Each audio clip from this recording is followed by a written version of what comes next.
મિત્રો જય ગિરનારી, જય દાતાર. તો મિત્રો ભાઈ અમે ફાઇનલી આવી ગયા છે જુનાગઢ. અને જુનાગઢ 2-3 દિવસ અમે રોકાણા હતા. ગુરુ પૂર્ણિમાનો દિવસ વયો ગયો કાલે ગઈકાલે. અને આજે હું જાઉં છું ગિરનાર ઉપર ચડવા. અને ભાઈ મારી સાથે બીજું તો કંઈ આવ્યું નહીં. તો ભાઈ એકલા જઈએ છે ને ભાઈ છે એક લાકડી ભેગી. ચાલો જોઈએ આપણે આગળ કેવો સફર થવાનો છે.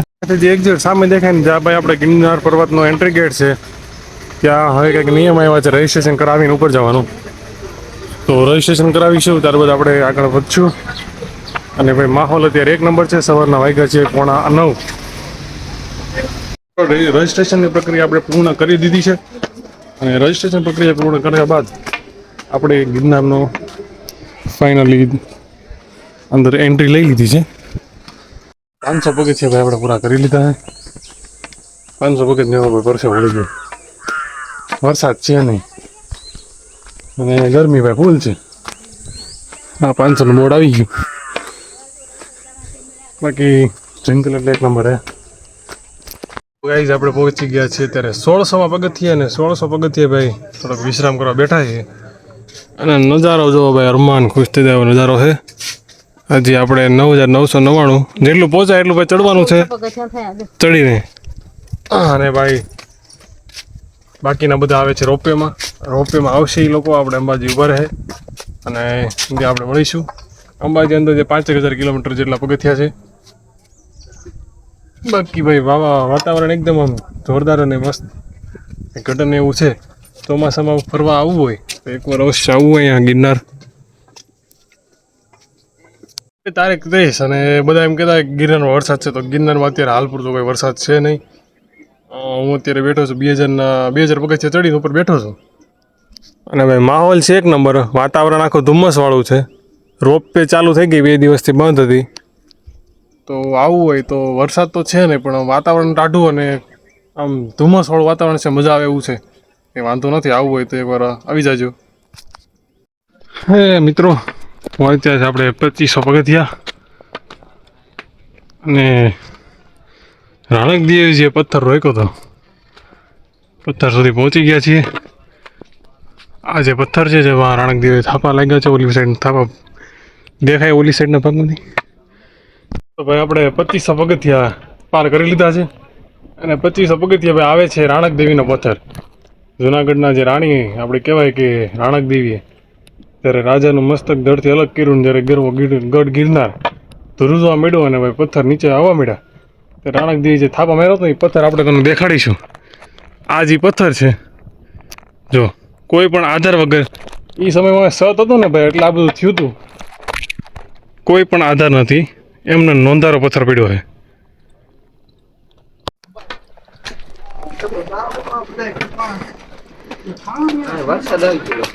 પહોંચી ગયા છે અંબાજી મંદિર.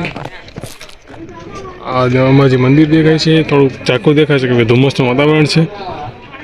અને લાઈવ અપડેટ આજનું ગિરનારનું કે વરસાદ નથી પણ ધુમ્મસ જેવું છે એટલે ચારે બાજુ ભીનું વાતાવરણ છે. અંબાજી મંદિરનો ગેટ.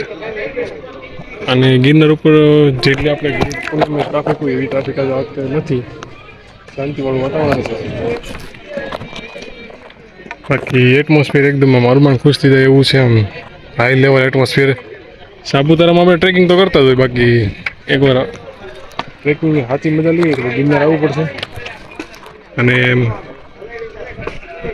દીદી ને બધા આવી ગયા છે. હવે રોપવે સાઈડ કંઈક બેઠા છે. આપણે એને ગોતવાના છે. બાકી અંબાજીના દર્શન તમે ન આવી શક્યા તો અહીંથી કરી લેજો. મંદિરના દર્શન થતા આવી છે તમને.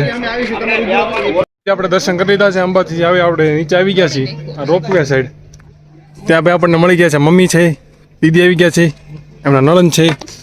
અને આ ભાઈ કેવીક મજા. આ બધા રોપવેમાં આવ્યા છે એટલે ટ્રેકિંગની મજા કોઈ લીધી નથી.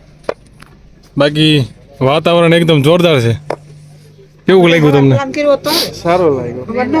આ એરિયામાં થોડીક ગરમી છે. રોપવે સાઈડ આ ટિકિટ કાઉન્ટર છે ઉપર. અને બાકી ઉપર તો ભાઈ કોરોના પલ્લા છૂટે એવું છે. ફાઇનલી મિત્રો આપણે બેસી ગયા છે રોપવેમાં. અને આપણે જે લાકડી નીચેથી લીધી એના કૂપન આપણને મળી ગયું છે. નીચેથી પછી આપણે લાકડી જમા કરાવી નીચે મળી જશે. અને રોપવે ભાઈ ઉપડ્યું છે. રીડબાંગ દીધાંગ. સ્પીડમાં કેટલું અત્યારે હાલે છે? આવતા તે કેવું બધું લોકેશન એક નંબર છે, પાછળ વાતાવરણ તમે જોઈ શકો છો, કાંઈ દેખાતું નથી. કાંઈ નથી દેખાતું. વરસાદ આવે છે. બેટા નીચે તો કઈ દેખાતો આવતા તે દેખાતું નહીં. આવતા તો દેખાતું હતું, પણ વાદળા જેમ જેમ તમે ઊંચા આવ્યા, રાણક દેવીનો પથ્થર 2500 આવ્યો તો ત્યાંથી દેખાતું બંધ થઈ ગયું હતું. બાકી છે ભાઈ જમાવટ, સામે પણ રોપે જાય છે ઉપર. અને ભાઈ ગિરનારમાં તમારે ચોમાસામાં ટ્રેકિંગ કરવા આવવું હોય તો એકવાર અવશ્ય મુલાકાત લેવી ભાઈ. જમાવટ વાળો એરિયા છે, આમ એ ઘટે ને હરમાન ખુશ થઈ જાય તમારો આમ. બાકી જમાઈ બંગા ખાય છે. આ લોકો હવે ના પાડે છે કે ઉપર ન જાવ, બાકી આપણું મનોબળ છે હેરાન નથી આપણે. ગટર લગી જવાની આપણે તાકાત છે. કાંઈ નહીં, આવતી વખતે બીજી વાર જાશું. મમ્મીને આવું તો મમ્મીની ઈચ્છા પૂરી થઈ ગઈ. પગ દુખતા હતા પણ રોપે બે દી બંધ હતું, આ ચાલુ થઈ ગયું છે તો હોવાઈ ગયું. અંબાજી લગી દર્શન થઈ ગયા છે. 2 દિવસ થયા નહીં, 15 દિવસ થયા. આ લોકો આપડા તો 2 દિવસ થયા ને. રોપે પણ નથી ખેતા. આ લોકોએ સવારે કીધું હોત ને કે જાવું છે રોપેમાં તો રોપેથી ચડી જાય પગથિયાં. તને કેવું લાગે? સરસ. સરસ સરસ, સારું સારું. અને પપ્પા અત્યારે છે ભાઈ આશ્રમમાં, ગોરક્ષનાથ આશ્રમમાં. એ કેમ ના આવ્યો? નો હોય. ના પાડી. કીધું રોપેમાં જાવું ચાલો નહીં. તો ભાઈ વિડીયો તમને ગમ્યો હોય તો લાઈક છે, સબસ્ક્રાઈબ કરતા જજો. બાકી આગળનું આપણે બતાવશું બધું. હજી ગોરક્ષનાથ આશ્રમમાં શું પ્રસાદી છે એટલે લેવાની છે. અને આવતીકાલે આપણે જુનાગઢ, આજ કે આવતીકાલે નીકળી જઈશું જુનાગઢથી. બાકી લાઈક છે, સબસ્ક્રાઈબ કરતા જજો. આગળનો પ્લાન આપણે અપડેટ કરતા રહીશું, હતા ત્યારે જાવું જોતા રહેજો. તો વહેલા નીકળી જાય તો